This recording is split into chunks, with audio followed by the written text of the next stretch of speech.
ఈరోజు ఈ లచ్చక్కపేట గ్రామంలో ఈ యొక్క కార్యక్రమాన్ని ఏర్పాటు చేయాలని గౌరవ సెక్రటరీ గారు కోరడంతో ఇక్కడ రావడం జరిగింది. జిల్లా పౌర సంబంధాల శాఖ వారి ఆధ్వర్యంలో తెలంగాణ సాంస్కృతిక సారథి కళాకారులతోటి ప్రకృతి మీద మరియు పరిసరాల మీద వ్యక్తిగత శుభ్రత పైన ఆరోగ్యం పట్ల అందరూ కూడా తగు జాగ్రత్తలు తీసుకోవాలనేటువంటి ఉద్దేశంతో ఈ యొక్క కార్యక్రమాన్ని ఏర్పాటు చేయడం జరిగింది.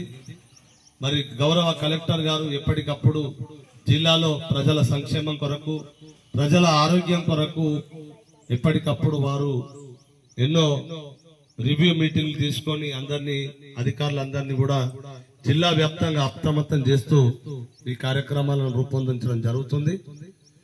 మరి మారుతున్న కాలం ప్రకారం మనకు ఇప్పుడు వాతావరణంలో చాలా మార్పు వచ్చింది.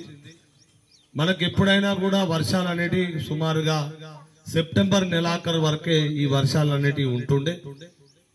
అక్టోబర్ మొదటి వారంలో కొంచెం అక్కడక్కడ వర్షాలు చిన్నగా పడేటి.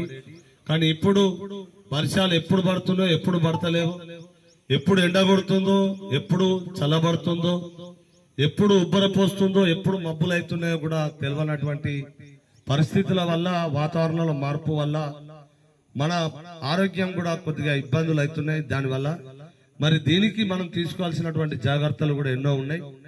మన పరిసరాలన్నీ ఎప్పటికప్పుడు మనం పరిశుభ్రంగా ఉంచుకోవాలి. మన ఇంటి చుట్టుపక్కల ఎక్కడ కూడా నీరు అనేది నిల్వ ఉండకుండా చూసుకోవాలి. అంతేకాకుండా మనము చెత్తను రోడ్ల పైన వేస్తాం. అలాగే మిగిలినటువంటి ఆహారం అంటే అన్నం గాని కూరలు గాని మిగిలితే వాటిని మనం తీసుకొని వచ్చి పొద్దున్నే మోర్లో వేస్తాం. అట్లా కాకుండా మనము చెత్తను చెత్త బండికి ఇవ్వాలి. తడి చెత్తను పొడి చెత్తను వేరు చేసి గ్రామ పంచాయతీ సిబ్బందికి మాత్రమే అప్పజెప్పాలని తెలియజేస్తున్నాం. ఈ మోర్లో వేసినట్లయితే అక్కడ ఈగలు దోమలు అనేటి ఎక్కువగా వృద్ధి చెంది అవి మనపై దాడి చేసినట్లయితే మనకు డెంగ్యూ, మలేరియా, టైఫాయిడ్ లాంటి జ్వరాలు వస్తాయి. ఎక్కడైతే ఈగలు దోమలు ఉంటాయో ఎక్కువగా అక్కడనే ఈ రోగాలు అనేటివి ఉంటాయి. మరి ఇప్పుడు ఈ ఈగల కాలం, దోమల కాలం అనేది వర్షాకాలంలోనే ఉండేది. కానీ మనం అశుభ్రత పాటించడం తోటి ఎప్పుడు కూడా ఈగలు దోమలు అనేటివి ఉంటున్నాయి గనక ఎప్పటికప్పుడు మనం పరిశుభ్రంగా ఉంచుకోవాలి. మన ఇంటితో పాటు మన వ్యక్తిగతంగా కూడా శుభ్రంగా ఉండాలి. కరోనా లాంటి మహమ్మారి వచ్చినప్పుడు మనకు చెప్పింది ఏంటి డాక్టర్లు, ఎప్పటికప్పుడు మనము చేతులను శుభ్రంగా కడుక్కోవాలి. బయటికి వెళ్ళి వచ్చినాక వెంటనే కాళ్ళు చేతులు శుభ్రంగా కడుక్కోవాలని కరోనా సమయంలో చెప్పారు. ఎందుకంటే ఏ రోగాలైనా మనం వ్యక్తిగత శుభ్రత లేకపోతేనే వస్తాయి గనక దీని పట్ల మీరు అందరు అప్రమత్తంగా ఉండాలని తెలియజేయడం కొరకు రావడం జరిగింది. దయచేసి మరొక్కసారి కూడా మీకు తెలియజేస్తున్నాం, మీరు మీ ఇంటి పరిసరాలన్నీ పరిశుభ్రంగా ఉంచుకోవాలి. మీ ఇంటి ముంగట ఉన్నటువంటి మోర్లో చెత్త చెదారం వేయద్దు, మిగిలిన ఆహారాలు వేయద్దు. తడి చెత్తను పొడి చెత్తను వేరు చేసి గ్రామ పంచాయతీ చెత్త బండికి మాత్రమే అందించాలి. వ్యక్తిగత శుభ్రత అనేది మీరు పాటించాలి. మీ ఇల్లును ఎప్పటికప్పుడు డెటాల్ తో గాని, బ్లీచింగ్ పౌడర్ తో గాని, బకెట్ నీళ్లలో ఒక మూతెడు డెటాల్ కలుపుకున్నట్లయితే ఆ బకెట్ నీళ్లతో శుభ్రం చేసుకోవాలి. ఒక 10 రూపాయల బ్లీచింగ్ పౌడర్ కొనుకొచ్చుకొని కొంతమేర బకెట్ల కలుపుకొని కూడా దాంతో కూడా శుభ్రం చేసుకుంటే ఈగలు దోమలు అనేటివి మన ఇంట్లోకి రావు, మనపై వాటి ప్రభావం ఉండదని సందర్భంగా తెలియజేసుకుంటూ మీరందరూ ఆరోగ్యంగా ఉండాలంటే ముఖ్యంగా పరిసరాలన్నీ పరిశుభ్రంగా ఉంచుకోవాలని మీకు తెలియజేస్తూ దీనిపై మా పలిగిరి రాజేందర్ గారు ఒక మంచి పాటను మీకు వినిపిస్తారు.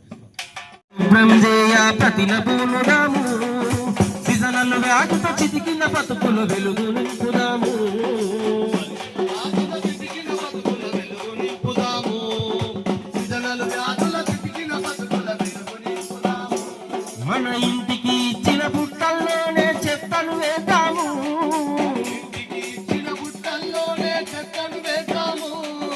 ముందుగా వచ్చే ముప్పును మనము ఎండగట్టుదాము.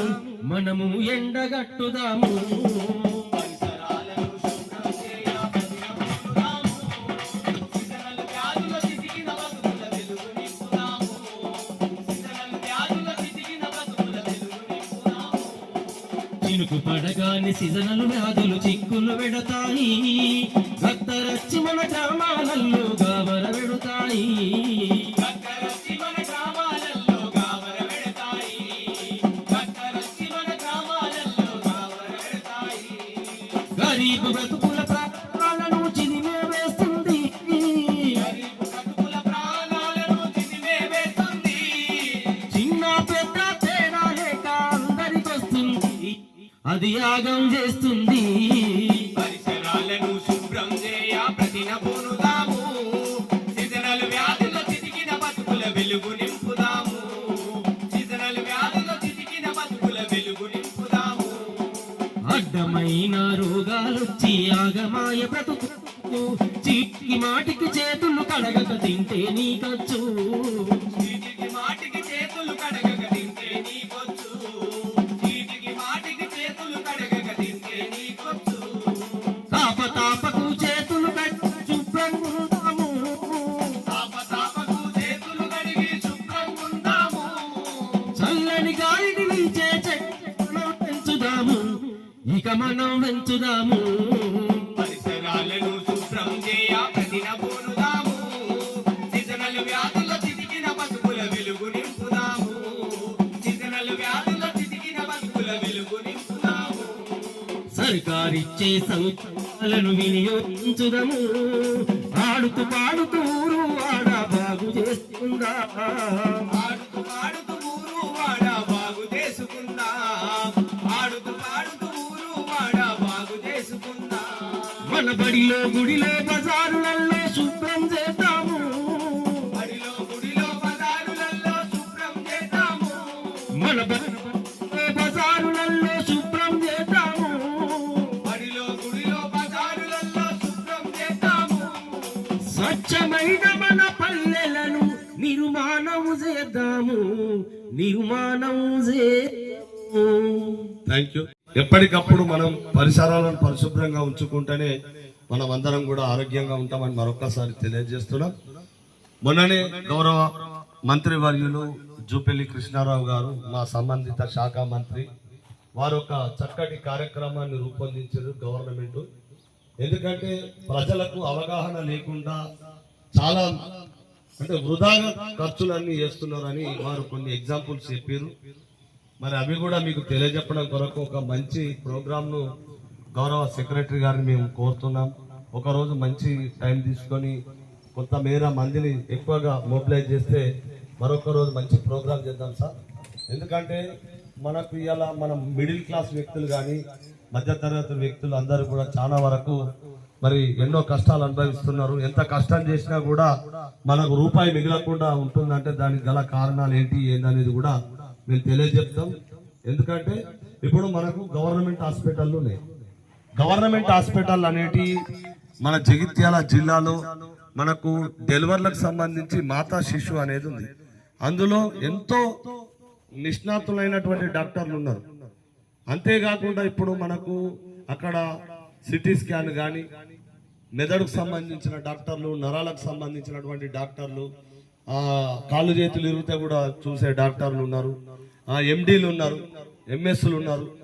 అన్ని రకాలుగా మనకు స్కానింగ్లు చేయడానికి కొరకు రేడియాలజిస్టులు, మరి కార్డియాలజిస్ట్ కూడా ఉన్నాడు. అంటే గుండె సంబంధిత వ్యాధులను కూడా చెక్ చేసేటువంటి పరికరాలు ఉన్నాయి, మిషన్లు ఉన్నాయి, అన్ని రకాల సౌలతులు కూడా ఉన్నాయి గవర్నమెంట్ హాస్పిటల్లో.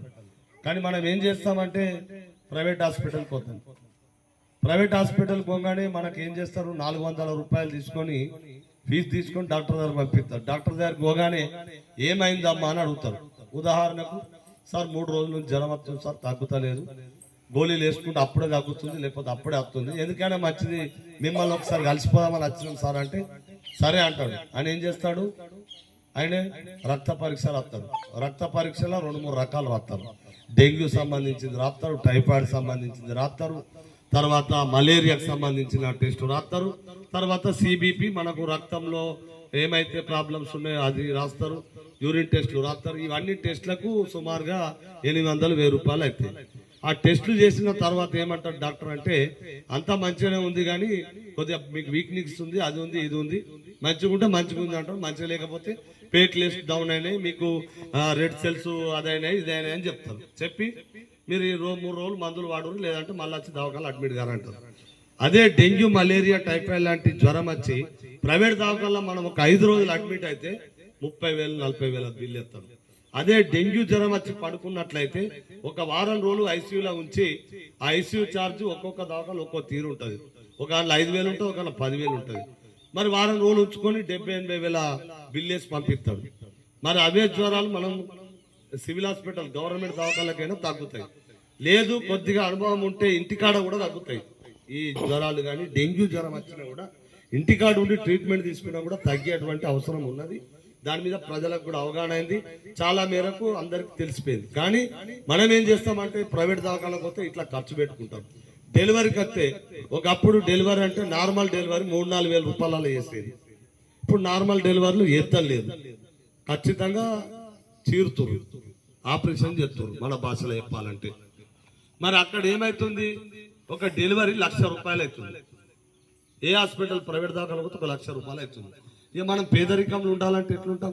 ఇప్పుడు బిడ్డను డెలివరీ దొరకపోతుంది, తల్లి పైసలు ఉన్నాయి, 1,00,000 రూపాయలు అప్పు చేస్తుంది.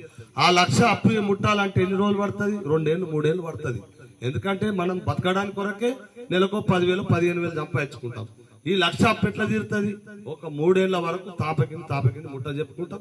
అది మిత్ అవుతుందా ఎట్లా అవుతుందా అనేది అట్లాంటి పరిస్థితులు ఉన్నాయి. ఇంకోటి చిన్న చిన్న ఫంక్షన్లు ఉంటాయి, పూరులు ఉంటాయి, పుట్టెంటుకలు ఉంటాయి. ఇప్పుడు ఈ మధ్యలో బర్త్డేలు కూడా పెద్ద ఎత్తున చేస్తారు ఫంక్షన్ హాల్లో.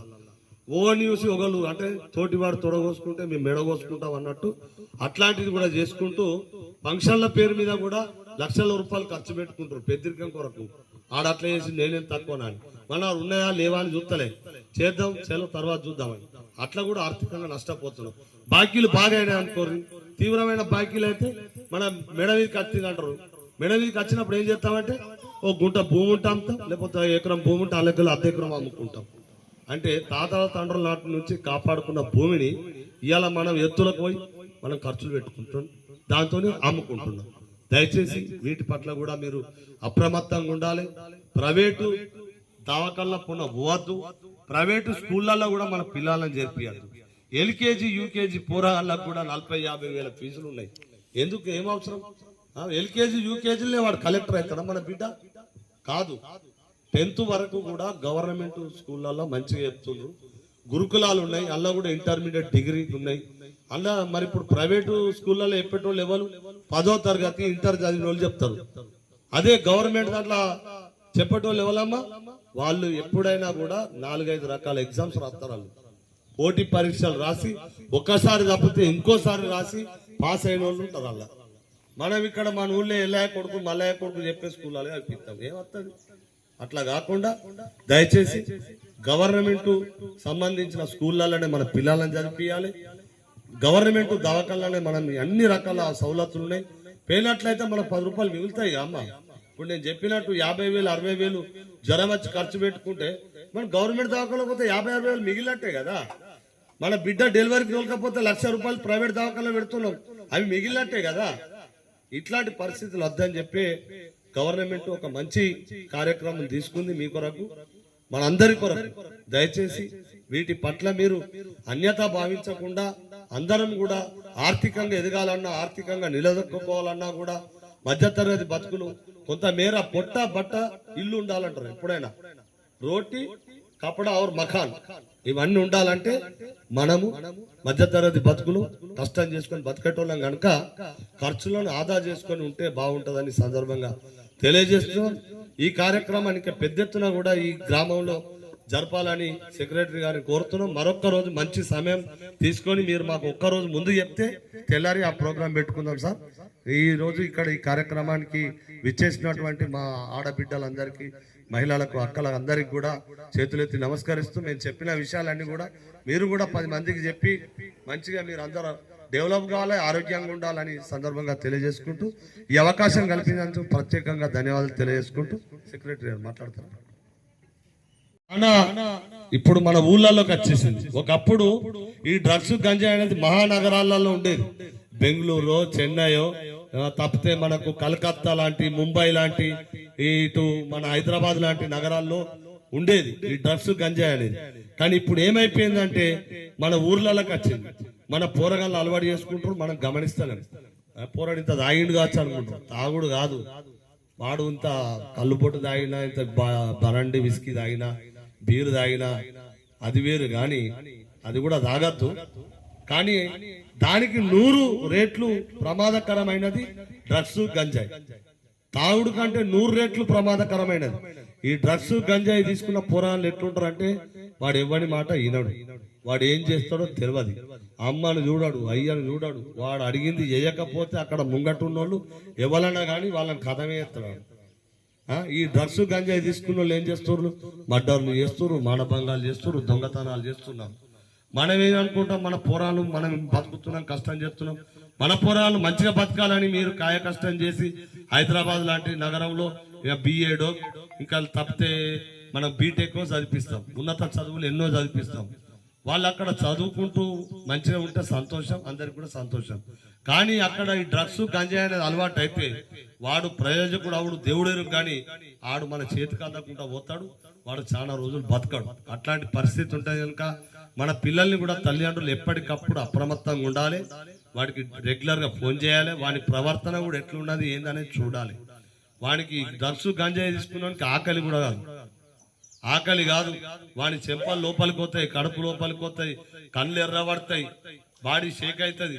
మరి ఇవన్నీ మీరు గమనించుకోవాలి. అట్లాంటిది ఉంటే వెంటనే మార్చుకుంటే మన పిల్లలు మన చేతికి వస్తారని కూడా సందర్భంగా తెలియజేసుకుంటూ అందరికీ ధన్యవాదాలు. Thank you.